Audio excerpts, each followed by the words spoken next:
야고보서 5장에 있는 말씀을 읽었습니다. 야고보서는 흔히 신약의 지혜서라고 합니다. 예수님의 동생 야고보가 쓴 서신이고, 야고보는 흩어져 있는 12지파를 향해서 이 편지를 보내게 됩니다. 오늘날도 참으로 어렵고 힘든 시절을 보내고 있지만 2000년 전에 야고보 당시의 상황은 우리가 상상할 수 없는 그런 어려움들이 그들에게 닥쳐오고 또 현장에서 늘 고난 중에 있었습니다. 그러나 이제 야고보는 특별히 두 가지를 부탁하는데, 너희가 여러 가지 환난을 만나거든 온전히 기쁘게 여겨라. 왜냐하면 너희의 믿음의 시련이 인내를 만들어낸 줄 알기 때문이다. 인내를 온전히 이루어라. 이는 온전하고 구비하여 죽음도 부족함이 없게 하려 함이라 그랬습니다. 그래서 그 어려운 때 가장 중요한 신앙의 덕목은 인내하는 것이다. 인내, 참고 견디는 거라. 그래서 야고보는 특별히 농부의 인내, 선지자의 인내, 욥의 인내를 통해서 우리에게 참아야 한다라는 것을 강조하고, 결국 고난을 대처하는 이기는 가장 중요한 능력은 인내하는 능력, 참아내는 능력이다. 끝까지 참고 견디는 자가 열매를 맺게 되고, 또 너희의 인내로 너희 영혼을 얻으리라 하는 말씀처럼 구원받는 성도들에게 필요한 가장 신앙의 덕목도 첫째는 인내하는 것이다 그랬습니다.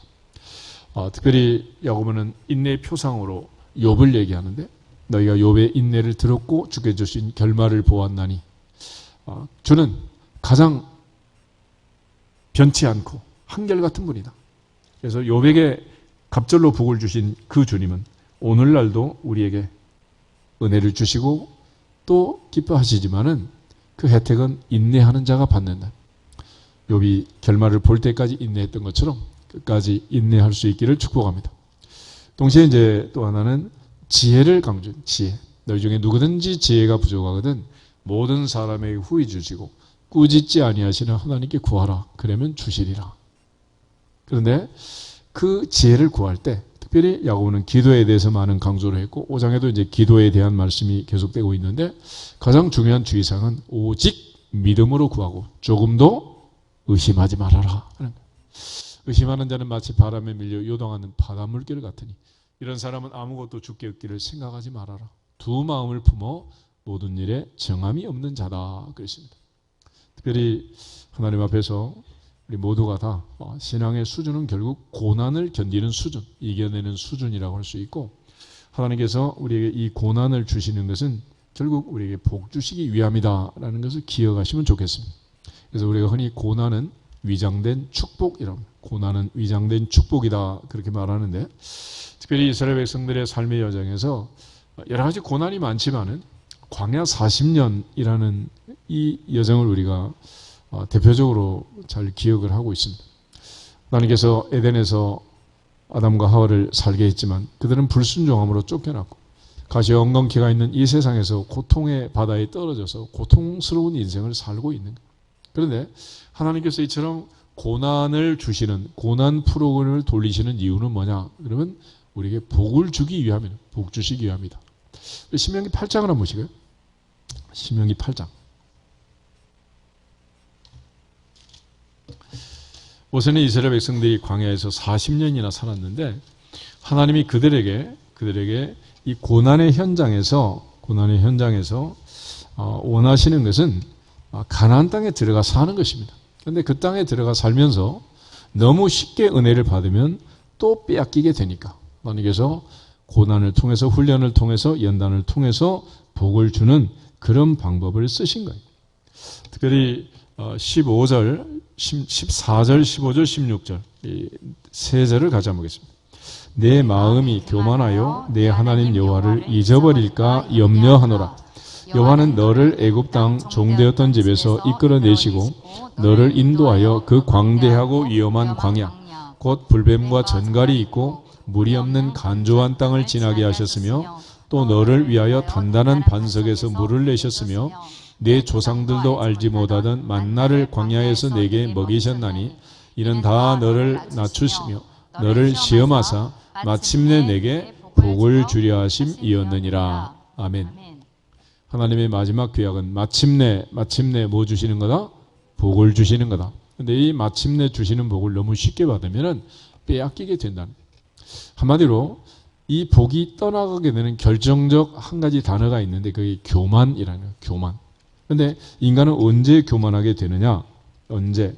12절 13절에 보면 이렇게 되어 있습니다. 내가 먹어서 배가 부르고 아름다운 집을 짓고 거주하게 되고 또 내 소와 양이 번성하고 내 은금이 증식되고 내 소유가 다 풍부하게 될 때에 그때가 위기라는 그때가. 요즘 이제 또 여러 가지로 살기가 어려운 때가 온다 이렇게 말하는데 겉으로 볼 때는 참 위기지만 그러나 신앙생활 하는 데는 꼭 위기는 아니다. 그래서 시편 기자의 고백처럼 고난 당한 것이 뭐다? 유익이다. 왜냐하면 환난과 핍박 중에는 성도가 신앙 지켰네 버렸네? 그때는 지키는 거예요. 그런데 이게 이제 조금 살만하면 배가 부르면 조금 이제 숨통이 트이면 그때는 또다시 넘어지게 되는. 그래서 이러한 그 교만에 대한 그리고 하나님 주신 복을 빼앗길 수 있는 이런 상황을 예방하기 위해서 하나님이 광야 40년의 훈련을 했다. 하나님께서 우리에게 복을 주실 때 겸손한 자에게는 더욱 큰 은혜를 주시고 교만한 자는 물리치신다 그랬습니다. 우리가 잘 아는 사울왕은 겸손할 때 왕이 됐습니다. 그러나 그는 교만할 때 왕자에서 밀려나고 빼앗기고 말았습니다. 언제든지 예수 그리스도의 마음은 온유하고 겸손한 마음이고 사탄은 교만이 가득 차 있고 거짓이 충만한 사탄의 특징을 성경은 강조합니다. 그래서 겸손한 사람은 예수님이 늘 배후에서 역사하시고 교만한 사람은 사탄이 그를 늘 붙잡고 역사하는. 늘 우리가 주의할 것은 이 겸손을 유지하고 그리스도 예수의 마음을 품는 것입니다. 성경은 언제나 이 교만에 대해서 경고하고 있고 그렇기 때문에 17절, 18절 우리 두 절 한번 더 보겠습니다. 신명기 8장 17절 그러나 내가 마음에 이르기를 내 능력과 내 손의 힘으로 내가 이 재물을 얻었다 말할 것이라 내 하나님 여호와를 기억하라 그가 내게 재물 얻을 능력을 주셨음이라 이같이 하심은 내 조상들에게 맹세하신 언약을 오늘과 같이 이루려 하심이니라. 아멘. 사람은 배가 부르고 먹고 살만하고 내 삶이 점점 윤택해지고 의식주가 풍족해지면 교만하게 되는데 그때 자기 스스로 마음속에 들어오는 생각이 내 손의 힘과 내 능력으로 내가 이 재물을 얻었다 그러면서 자기 자랑을 하는 교만에 빠지게 된다. 그런데 하나님은 말씀하시기를 잘 기억해라. 너의 하나님 여호와를 기억해라. 그분이 너에게 재물 얻을 능력을 주셨음이라. 할렐루야. 그 능력은 하나님이 주신다. 그러니까 어느 순간에라도 하나님이 한순간 거두어 가시면은 끝나는 거예요. 여호와께서 의인의 길은 인정하시나 악인의 길은 망하리로다 그랬죠. 겸손한 자는 하나님이 복을 주시면 교만하면 망하는 거예요. 근데 하나님 방법이 너무 많기 때문에 대제국의 왕을 멸망시킬 때도 하나님 벌레 한 마리를 가지고 죽일 수도 있고 살릴 수도 있고 하나님 너무 능력이 많고 방법이 많기 때문에 하나님의 때와 시기를 조율해 가지고 복 주신 사람은 때를 잘 만나게 하시고 또 재앙을 내릴 때는 때를 살짝 비껴가게 하시고 이런 과정을 통해서 하나님은 정말 신묘막측한 방법으로 인간에게 복을 주기도 하고 징계를 하기도 하고 그런. 그래서 하나님이 광야 40년 동안 레슨을 해요. 어떤 레슨을 했냐? 8장 1절부터 3절 다시 한번 보겠습니다. 8장 1절부터 3절 내가 오늘 명하는 모든 명령을 너희는 지켜 행하라. 그리하면 너희가 살고 번성하고 여호와께서 너희의 조상들에게 맹세하신 땅에 들어가서 그것을 차지하리라. 내 하나님 여호와께서 이 40년 동안에 내게 광야 길을 걷게 하신 것을 기억하라. 이는 너를 낮추시며 너를 시험하사 내 마음이 어떠한지 그 명령을 지키는지 지키지 않는지 알려 하심이라. 너를 낮추시며 너를 줄이게 하시며 또 너도 알지 못하며 내 조상들도 알지 못하던 만나를 내게 먹이신 것은 사람이 떡으로만 사는 것이 아니요 여호와 입에서 나오는 모든 말씀으로 사는 줄을 내가 알게 하려 하심이니라. 아멘. 거기에 중요한 두 가지 삶에 대한 교훈이 있습니다. 하나는 하나님께서 알고 싶은 게 있고, 또 하나는 알게 하고 싶은 게 있다는 거예요. 하나님이 알고 싶은 것은 나는 네 마음이 궁금하다. 네 마음이 어떤 마음인지 나는 그 마음이 궁금하다. 그래. 네가 내 명령을 지키는지 지키지 않는지 나는 네 마음이 어떠한지 그게 알고 싶다. 그랬습니다. 또 하나 우리에게 알게 하고 싶은 것은 광야 생활을 통해서 광야라는 것은 씨를 뿌리고 거두고 하는 이런 세상이 아니잖아요. 만나 하늘에서 만나가 매일 아침 내려오고 반석에서 샘이 터지고, 그러니까 하나님이 은혜를 안 주시면 만나 한 그릇도 못 먹는 거예요. 그러니까 만나 한 그릇도 누가 주셨다? 하나님이 주셨다. 물 한 모금도 누가 주시는 거예요? 하나님이 주셨다. 이걸 이제 훈련을 시키는 훈련. 그래서 이 만나가 언제 그치냐면 여호수아 5장을 보면 길갈이란 곳에 가면 만나가 그쳐요. 그런데 놀라운 사실은 그때 무슨 일이 있었냐면 가나안 땅에서 나온 만나를 먹기 시작하자 하늘의 만나가 그쳐요. 우리가 생각할 땐 하늘에서도 내리고 땅에서도 그러면 두 배로 복을 받는 것 같은데 하나님 절대로 그렇게 하지 않는다. 파이프라인을 그렇게 해주지 않아. 그렇게 하면 인간은 어떻게 돼? 교만하게 되는. 그래서 하나님께서 우리를 그렇게 하지 않고 사람이 사는 것은 떡만 먹고 사는 것이 아니라 하나님 말씀에 순종해야 산다. 순종해야 산다. 할렐루야. 그래서 먼저 그의 나라와 그의 일을 구하라. 그러면 이 모든 것을 더하신다. 이 원리를 가르치기 위해서 광야에서 1년도 아니고 10년도 아니고 20년도 아니고 참 40년을 살게 합니다.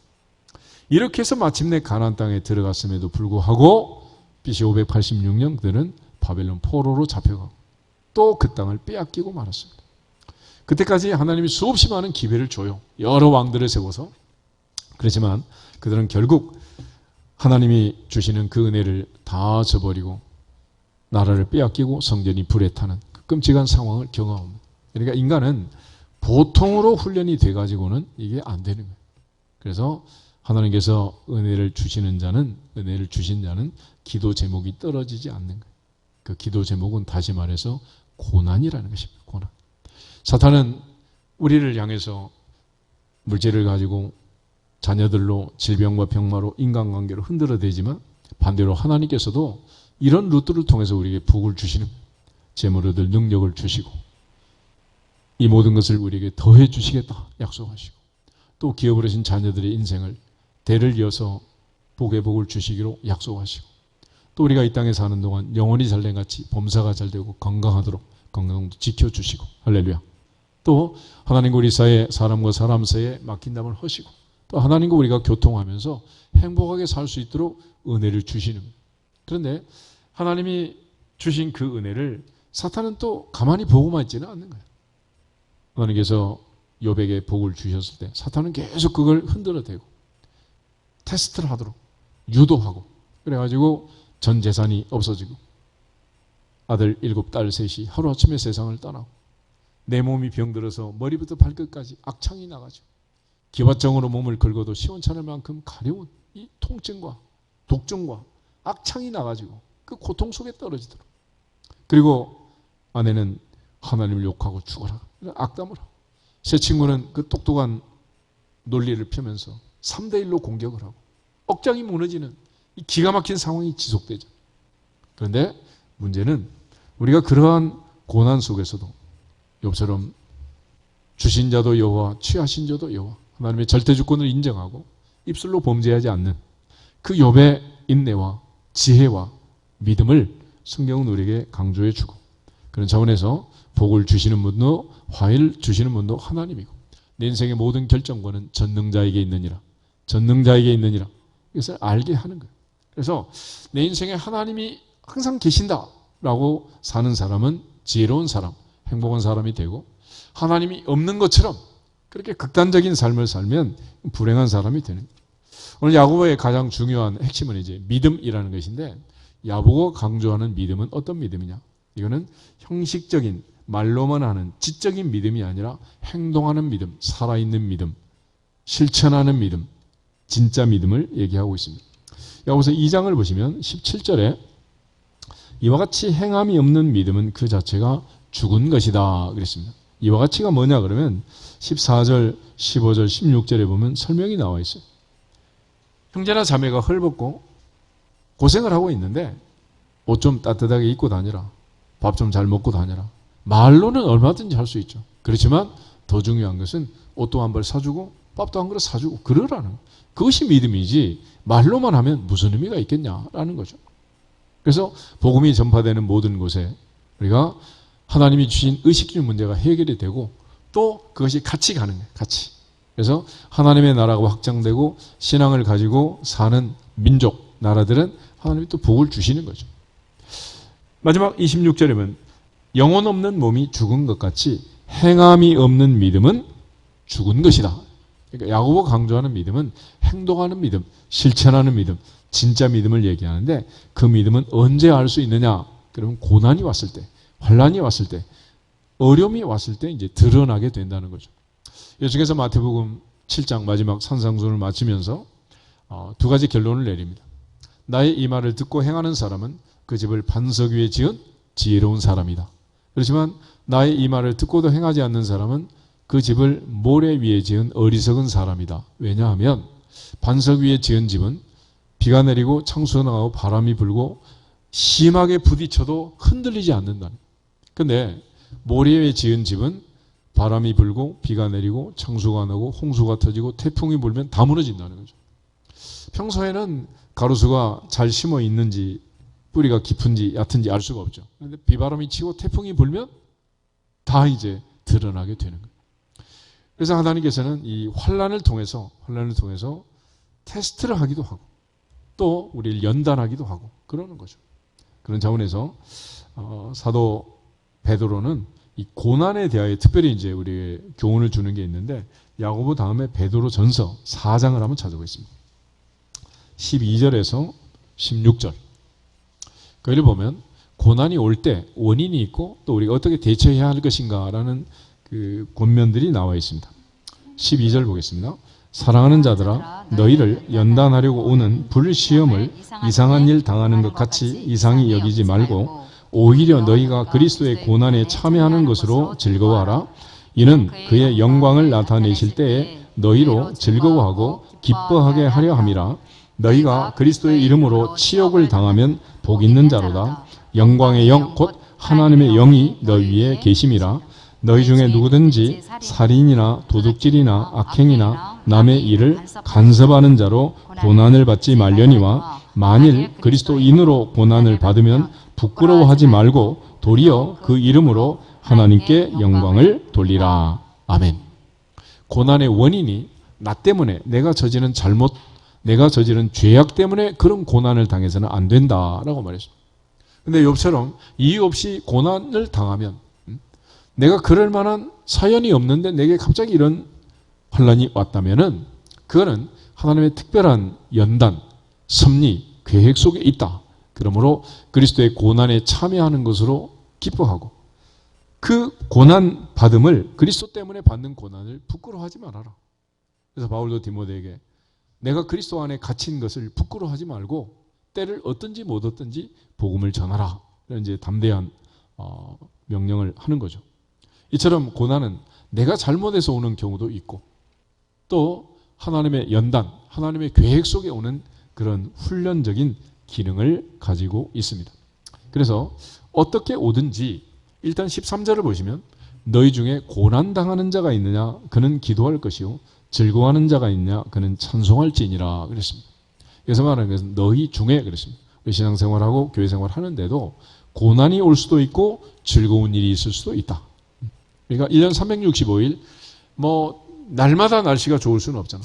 맑은 날도 있고 흐린 날도 있고 또 비가 오는 날도 있고 태풍이 치는 날도 있고 또다시 개서 하늘이 맑은 날로 돌아가기도 하고 이처럼 변화무쌍한 날씨가 계속 이어지는 것처럼 우리 인생도 항상 고난만 있는 것도 아니고 항상 즐거운 일만 있는 것도 아니다. 그런데 이 고난과 즐거움 이런 상황들이 벌어졌을 때 우리의 믿음을 테스트할 수가 있다는 거예요. 그래서 너무 힘들고 어려운 고난이 왔을 때 야고보는 1장에서 너희가 여러 가지 환난을 만나거든 온전히 기쁘게 여겨라. 완전 기쁨, 충만한 기쁨으로 그걸 극복해라 라고 말하는데, 이제 드디어 하나님 앞에 기도하고 인내의 훈련을 받을 수 있는 기회가 왔다. 그래서 인내를 온전히 이루어라.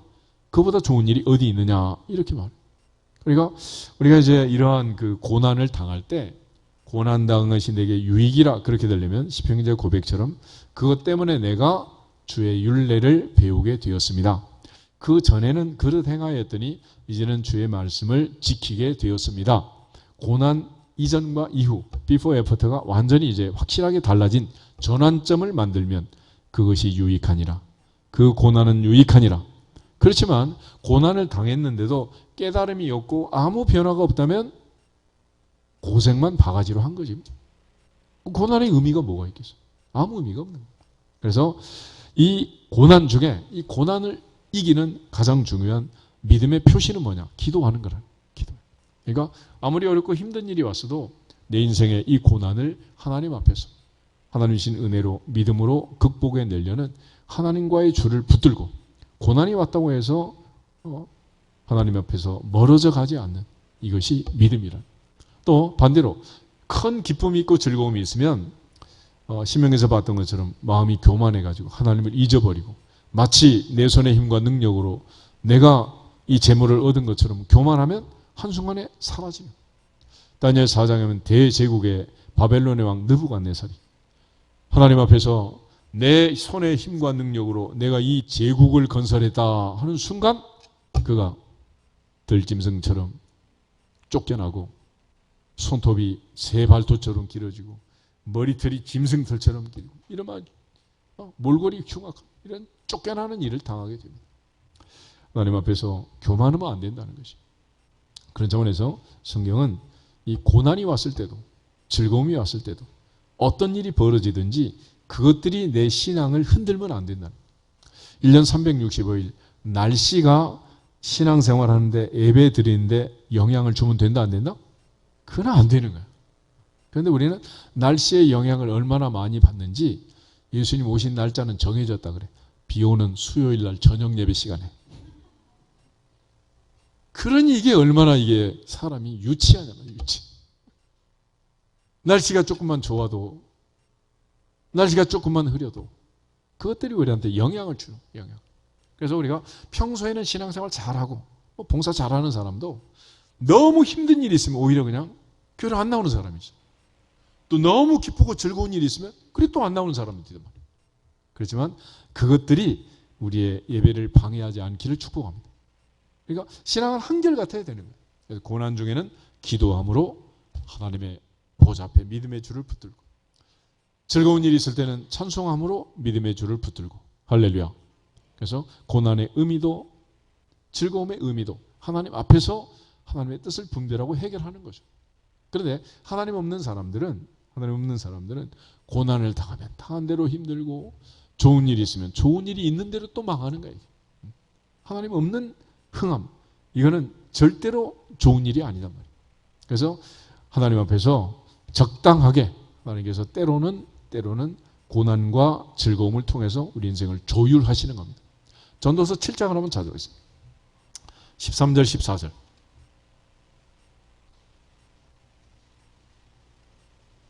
전도서 7장 13절 14절 두 절을 보겠습니다. 하나님께서 행하시는 일을 보라. 하나님께서 굳게 하신 것을 누가 능히 곧게 하겠느냐.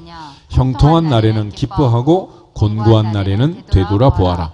이 두 가지를 하나님이 병행하게 하사 사람이 그의 장래 일을 능히 헤아려 알지 못하게 하셨느니라. 아멘. 형통한 날에는 기뻐하고 곤고한 날에는 되돌아보아라. 전도서의 이 교훈처럼 야고보는 고난당하는 자는 기도할 것이요 즐거워하는 자는 찬송할지니라 분부하는. 그러므로 우리의 신앙생활을 하면서 어떤 상황이 벌어지든지 항상 예배가 먼저고 기도가 먼저고 찬양이 먼저고 하나님 앞에 신앙을 붙들고 사는 삶이 흔들리지 않기를 주님의 이름으로 축복합니다. 특별히 이제 야고보는 병든 자에 대한 얘기를, 병든 자, 너희 중에 병든 자가 있느냐? 저는 교회 장로들을 청할 것이고 그들은 주님의 이름으로 기름을 바르고 위하여 기도할지니라 그랬습니다. 이제 요즘 그 병들이 너무 많아지고 원치 않는 이 코로나 사태가 벌어지기도 하고 우리가 예상치 못한 병들이 너무 많이 생기고 있는 세상입니다. 이제 현재 상태에서는 이제 나이가 60, 70, 80 넘어가면서 셋 중에 하나는 전부 암에 걸릴 거다 이런 통계가 나와 있어요. 그러니까 이제 뭐 아무도 자유로울 수가 없는 거죠. 언제 어느 때 질병이 찾아올지 어떤 장기로 어느 부위에 문제가 생길지 아무도 알 수 없다. 요즘 이제 우리나라가 선진국 대의를 끼고 또 장수국가가 되고 그러면서 이제 초고령 사회로 들어간다 그러잖아요. 평균 연령이 현재 벌써 이제 81세에서 83세 뭐 이 정도 지금 올라가 있습니다. 그런데 마지막 10년은 병상에 누워 있다 간다는 거예요. 그러면 10년 이상을 누워서 있으면 이게 뭐 사는 거예요, 숨 쉬는 거예요.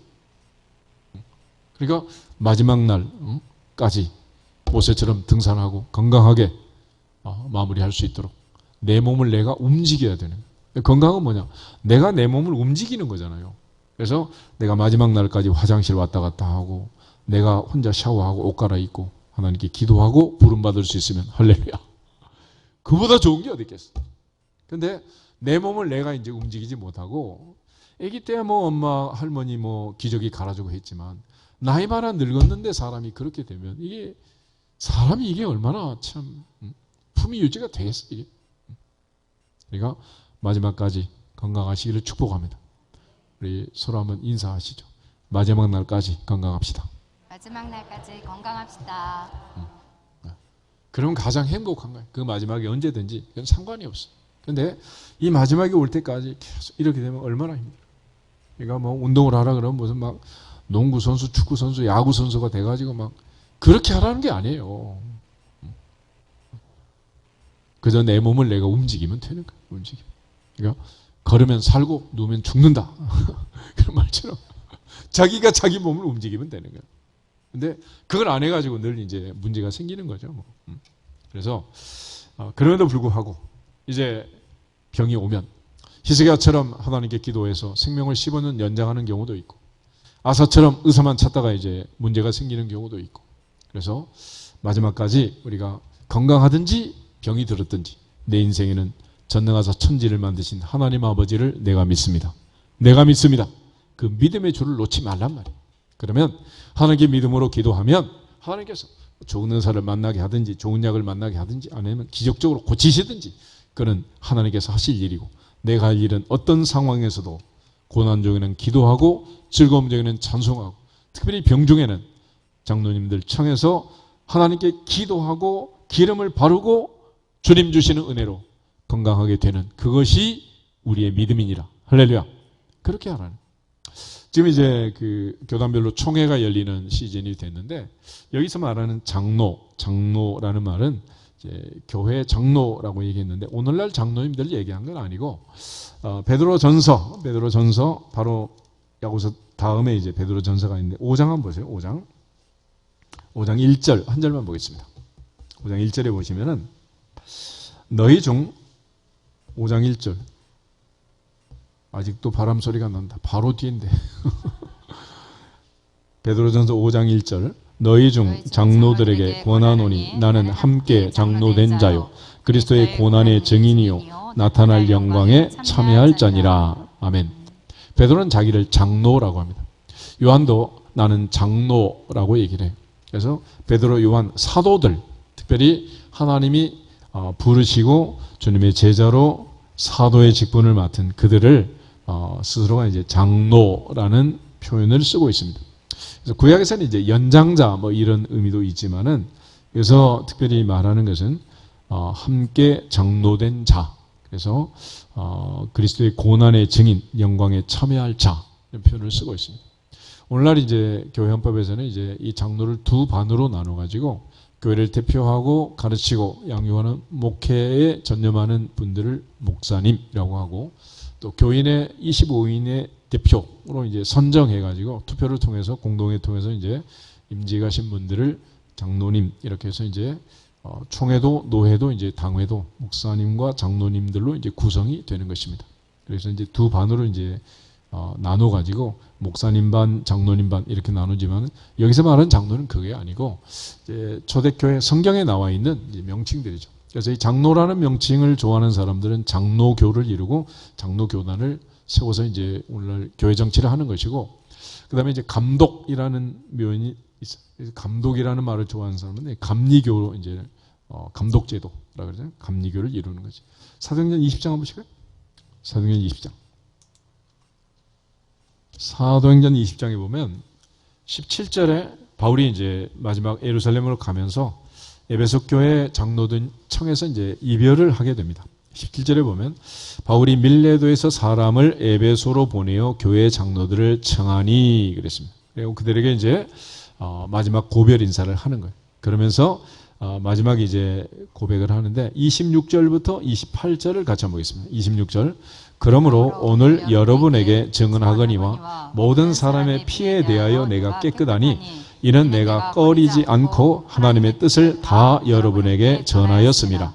여러분은 자기를 위하여 또는 온 양떼를 위하여 삼가라. 성령이 그들 가운데 여러분을 감독자로 삼고 하나님이 자기 피로 사신 교회를 보살피게 하셨느니라. 아멘. 그래서 여기 보면 이제 교회 감독으로 이제 직분자를 세웠다는. 그래서 여기서 말하는 감독은 교회를 목회하는 담임하는 목사님들을 이제 가리키는 그런 표현이에요. 그러니까 이제 감독이라는 이 단어를 좋아하신 분들은 이제 감독제도, 감리교 교단을 형성하고 장로라는 표현을 가지고 이제 장로교단을 형성. 그러니까 같은 사람을 장로, 감독 이렇게 이제 동시에 부르고 있는 거죠. 그러면 취사 선택의 문제인데 사실 이제 오늘날은 이제 교단, 교파가 이제 너무 많이 갈라지고 해가지고 뭐 하늘이 땅에서 먼 것처럼 이제 막 아주 그런 시대가 됐습니다. 어쨌거나 오늘 야고보가 얘기하는 것은 내가 병이 들었다. 그럼 어떻게 할 거냐? 혼자 고생하고 또 기도하고 골방 기도하고 이것도 중요하지만은 일단 하나님께서 맡기신 직분자들을 통해서 이제 기도하라는 거지. 그래서 예수님께서 12제자에게 귀신을 쫓아내고 병을 고치는 권능을 주시니라. 권능을 주시니라. 병든 사람에게 손을 얹은 즉 나리라. 이런 권능을 주셔서 이제 12제자를 파송하고 또 이제 했기 때문에 그 사도직의 연장선상에 있는 목회자들을 통해서 이제 하나님께 기도받고 그렇게 하라는 거예요. 그러니까 우리가 물론 이제 뭐 의사를 통해서 오늘날 병을 많이 고치고 하지만은 그러나 그것이 또 전부는 아니잖아요. 그래서 하나님이 기적적으로 또 하시는 일들을 이런 믿고 믿어지기를 주 이름으로 축복합니다. 일부 예배 때도 이제 오늘 제목이 의인의 간구 이 말씀을 듣고 권사님 한 분이 어깨가 아파가지고 어제 뭐 주사를 맞았는데 뭐 스테로이드 주사를 맞았는데 뭐 손이 안 올라간다 그래가지고 막 오른손이 그런 왼손 안 올라가지고 이러고 있다. 그래서 기도를 해달래. 그래서 이제 내가 아무리 많이 기도해도 딱 3번 하요. 왜냐하면 바울이 3번 기도했는데 안 고쳐줬다 그랬잖아요. 그러면 이제 더 이상 할 필요 없는 거예요. 3번 해도 안 고쳐지면. 그래서 기도하니까 이제 손이 처음보다는 많이 올라가더라고. 2번 기도하니까 거의 됐어.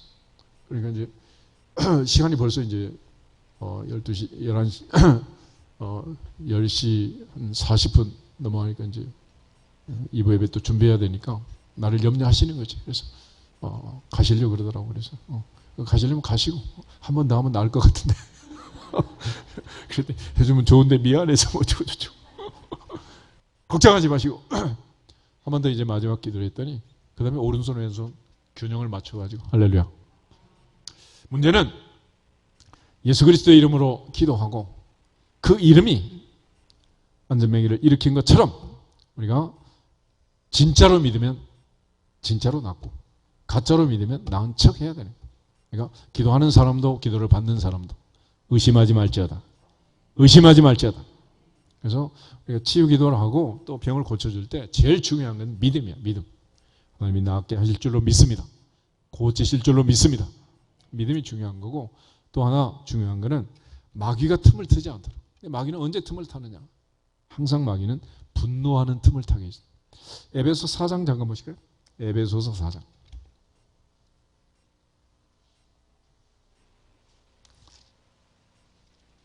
에베소서 4장 26절 7절 두 절을 보겠습니다. 26절 분을 내어도 죄를 짓지 말며 해가 지도록 분을 품지 말고 마귀에게 틈을 주지 말라. 아멘. 마귀는 어떤 틈을 노린다? 분노하는 틈을 노려. 분노. 그러니까 성질내고 화를 내면 다시 몸이 원래 상태로 돌아가 버려요. 그러니까 항상 하나님 앞에 믿음으로 기도하고 또 응답을 받고 하나님의 은혜를 계속해서 지속적으로 누리게 하시면 두 가지 주의사항이 있습니다. 첫째는 의심하지 말지어다. 믿을지어다. 두 번째는 분노하지 마라. 성질내지 마라. 그래서 성령 충만의 반대는 성질 충만이다. 이러잖아요. 성질내면 안 돼요. 그러니까 항상 주님은 온유하고 겸손하신 마음, 그 가운데 성령의 역사가 있는 줄로 믿습니다. 이처럼 우리가 살면서 여러 가지 어려움을 당하지만은 그 많은 아픔과 고통 속에서 하나님의 전능하심을 믿고 내 인생의 생사화복은 아버지께 있습니다. 할렐루야. 그 아버지의 은혜 안에 있음을 믿고 기도하라. 그 다음에 이제 15절에 가면 믿음의 기도는 병든 자를 구원하리니 주께서 그를 일으키시리라. 혹시 죄를 범하였을지라도 사심을 받으리라 그랬습니다. 거기 이제 야고보가 강조하는 것은 믿음의 기도를 얘기합니다. 믿음의 기도. 야고보는 하나님 앞에 기도할 때 먼저 믿어야 한다 그랬어요. 그런데 오늘 17절 18절에 보면 엘리야가 나와 있죠. 엘리야는 성정이 우리와 어떤 사람?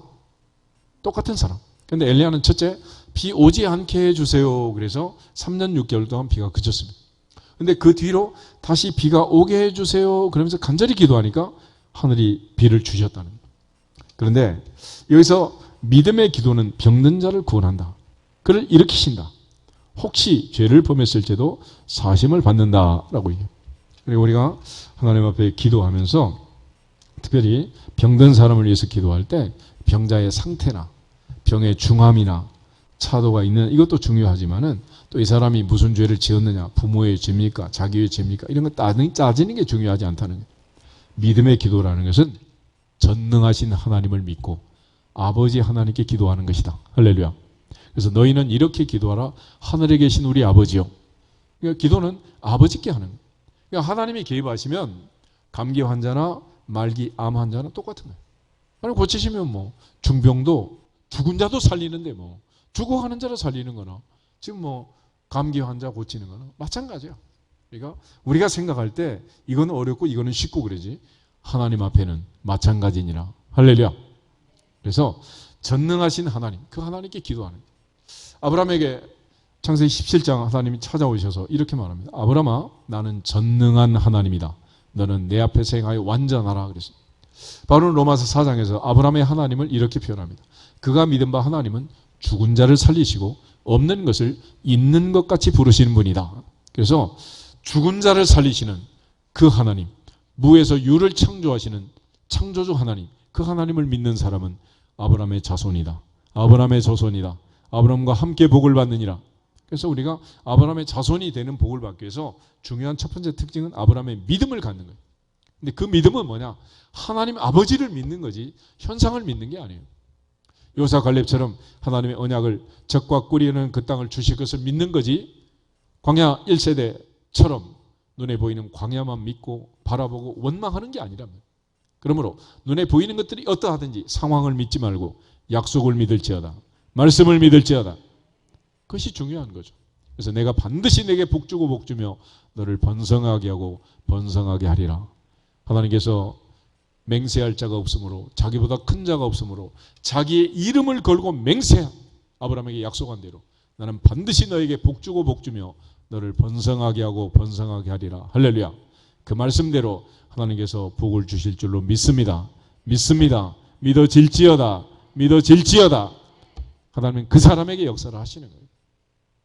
그러니까 그 믿음의 기도라는 것은 이 병자가 어떠냐 이거 보는 게 아니에요. 하나님을 믿습니다. 전능하신 하나님 고치실 줄 믿습니다. 그리고 또 하나 믿음의 기도는 예수님의 이름으로 하는 거예요. 예수님의 이름으로. 왜 그렇게 하느냐?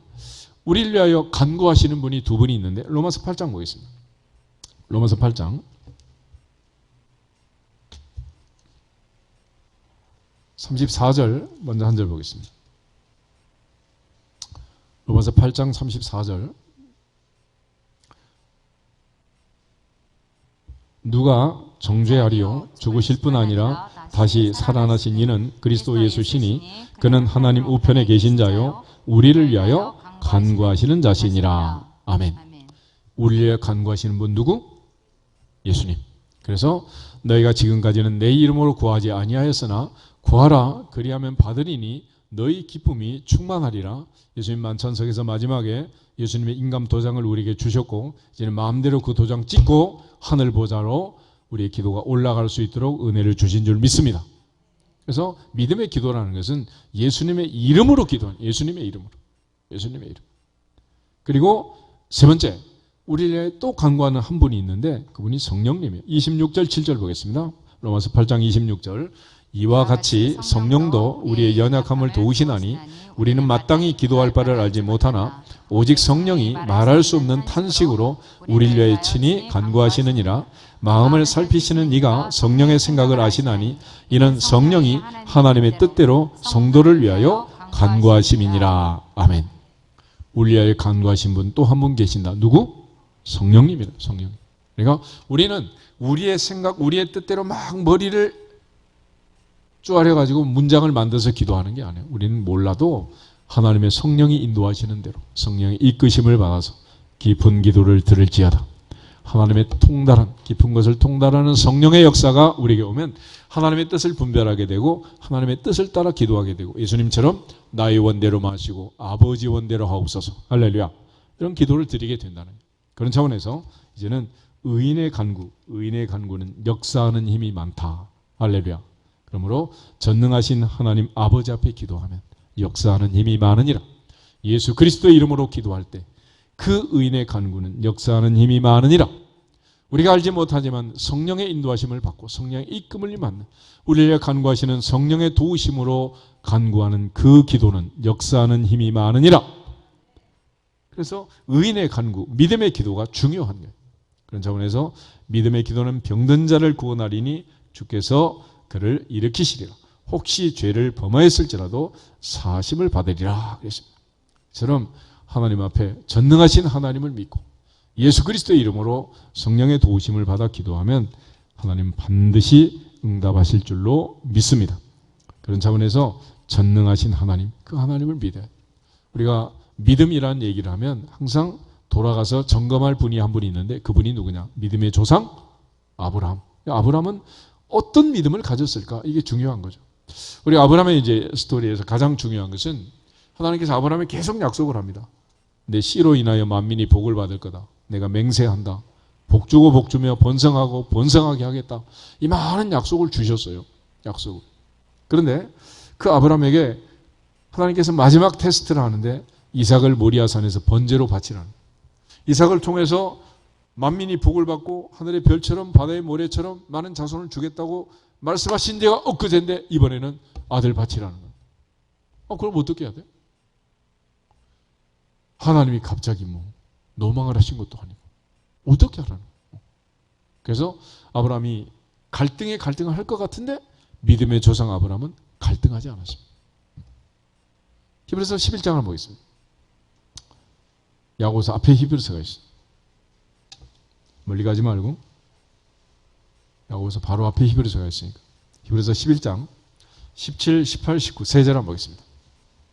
17절 아브라함은 시험을 받을 때 믿음으로 이삭을 드렸으니 그는 약속들을 받은 자로 돼 그 외아들을 드렸느니라. 그에게 이미 말씀하시기를 내 자손이라 칭할 자는 이삭으로 말미암으리라 하셨으니 그가 하나님이 능히 이삭을 죽은 자 가운데서 살리실 줄로 생각한지라 비유컨대 그를 죽은 자 가운데서 도로 받은 것이니라. 아멘.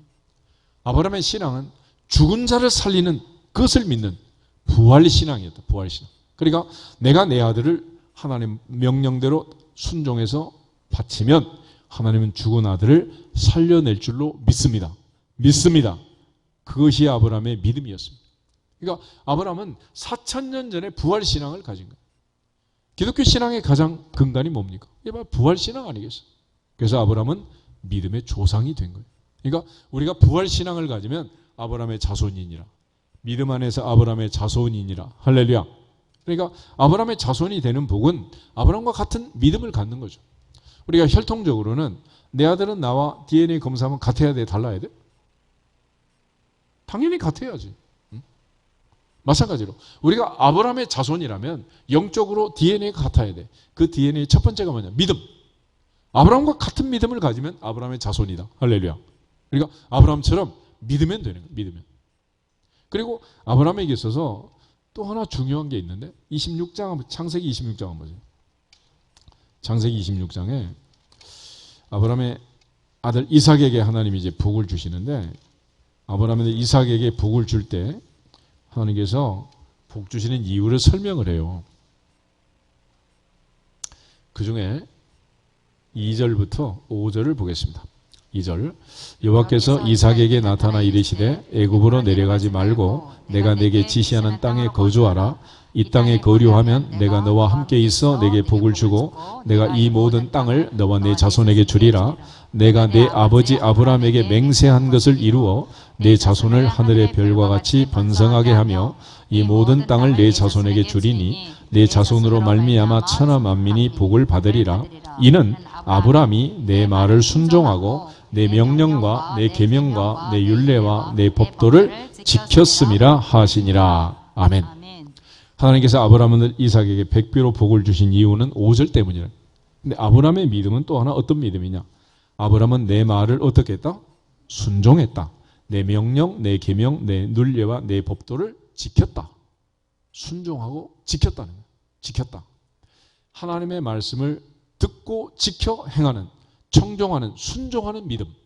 이걸 가리켜 또 다른 성경은 충성, 그래, 충성. 맡은 자에게 구할 것은 뭐다? 충성이다. 느헤미야 9장을 한번 찾아보세요. 느헤미야 9장.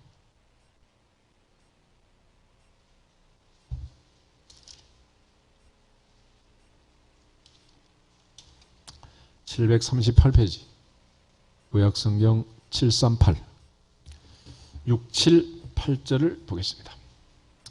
느헤미야 9장 6절 오직 주는 여호와시라. 하늘과 하늘들의 하늘과 1월 성신과 땅과 땅 위의 만물과 바다와 그 가운데 모든 것을 지으시고 다 보존하시오니 모든 천군이 주께 경배하나이다. 주는 하나님 여호와시라. 옛적에 아브람을 택하시고 갈대아 우르에서 인도하여 내시고 아브라함이라는 이름을 주시고 그 마음이 주 앞에서 충성됨을 보시고 그와 더불어 언약을 세우사 가나안 족속과 헷 족속과 아모리 족속과 브리스 족속과 여부스 족속과 기르가스 족속의 땅을 그의 씨에게 주리라 하시더니 그 말씀대로 이루셨사오며 주는 의로우심이로소이다. 아멘.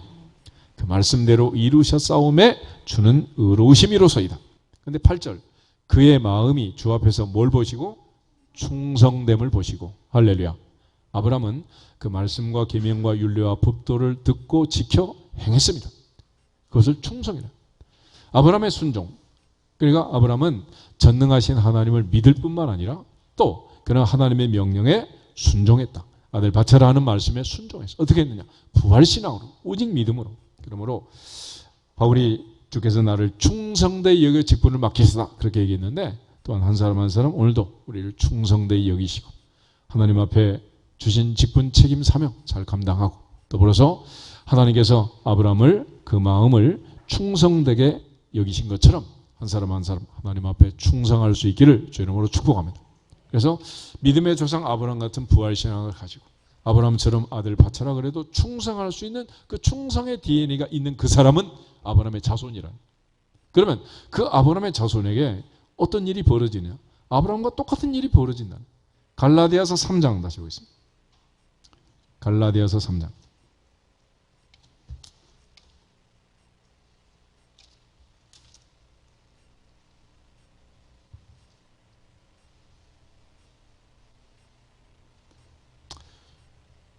(6, 7, 8, 9) 4절을 먼저 보겠습니다. 아브라함이 하나님을 믿음에 그것을 그에게 의로 정하셨다 함과 같으니라. 그런즉 믿음으로 말미암은 자들은 아브라함의 자손인 줄 알지어다.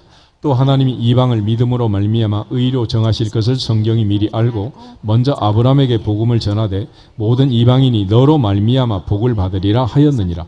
그러므로 믿음으로 말미암은 자는 믿음이 있는 아브라함과 함께 복을 받느니라. 아멘. 이제 아브라함의 언약, 아브라함이 받는 복, 아브라함이 받은 그 복을 이제 누가 받는다?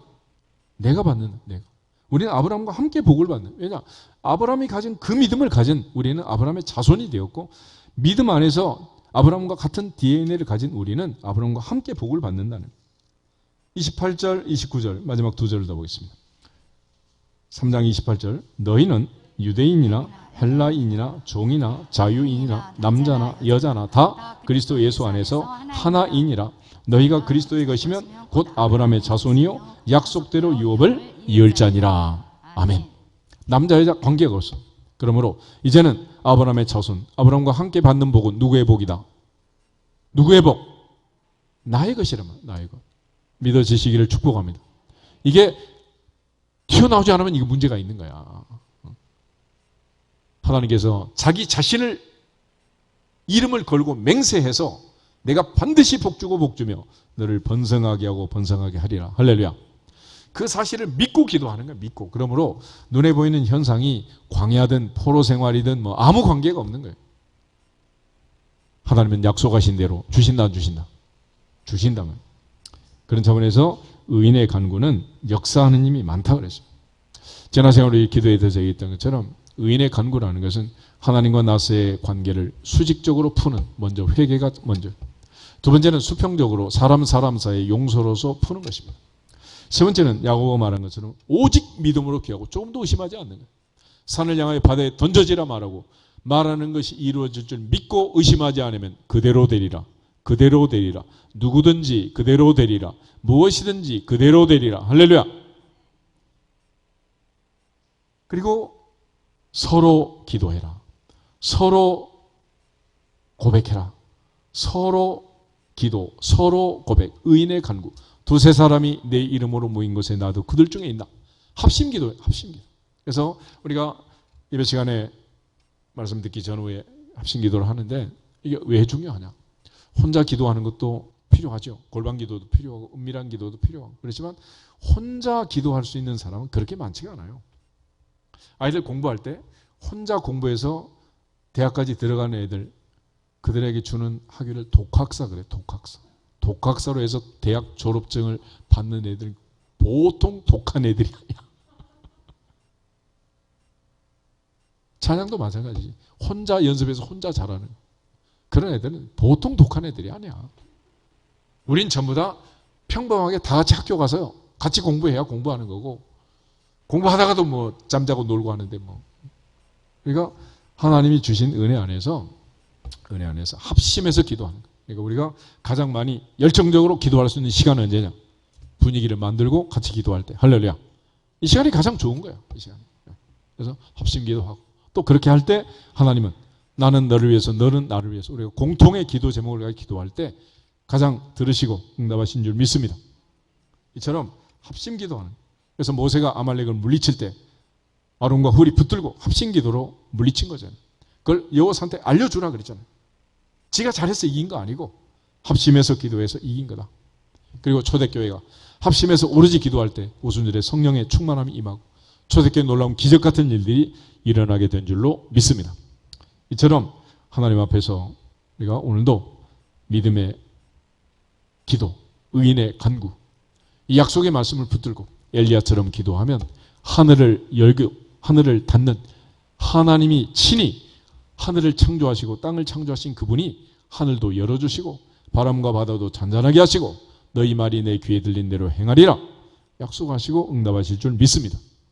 특별히 이제 총회 주간인데 한 주간 총회에서도 하나님의 나라 피로 값주고 사신 교회를 위해서 현명하고 지혜로운 결정들이 내려질 수 있도록 하나님의 말씀과 교단하는 법을 지키고 또 노예와 교회를 지키고 한 사람 한 사람 생명을 살리는 일에 전념할 수 있는 그런 좋은 결정들을 할 수 있도록 여러분 기회도 하시고 또 우리가 한 마음으로 하나님 앞에 부르짖고 하나님께 맡기면 하나님이 응답하실 줄로 믿습니다. 엘리야처럼 오직 전능하신 하나님을 믿고 기도하면 엘리야의 기도만큼 응답해 주실 거예요. 열왕기상 18장에 보면 엘리야는 기도할 때 큰 비를 그냥 맞은 게 아니라 기도하기 전에 큰 빗소리를 듣습니다. 그리고 게하시한테 지중해 쪽을 봐라. 아무것도 없는데요. 7번까지 다시 가라. 그래가지고 손바닥만한 구름이 나타났습니다. 그래서 아합에게 빨리 가서 도피하도록 해라. 마차를 갖추고 도망가는 그 아합의 마차의 앞길에 큰 비가 내린 줄로 믿습니다. 그래서 우리가 하나님 앞에 기도할 때는 단 한 가지, 언제라는 말이 있어요. 언제. 그러므로 약속의 말씀을 믿는 자는 기대하면서 기다리면서 기도할지어다. 하나님의 약속을 분명히 기대하면서 기다리면서 기도하는데 언제라는 건 다 다른 거예요. 한 사람 한 사람 교회별로 개인별로 다 각자 인생이 달라. 그러나 반드시 주신다. 반드시 주신다. 할렐루야. 우리 우선 인사하고 기도하겠습니다. 기대하면서 기다리면서 기도합시다. 할렐루야. 아멘. 다 같이 주 예수 그리스도의 이름으로 하늘문화 열릴지어다 선포하고 기도하겠습니다. 주 예수 그리스도의 이름으로 하늘문화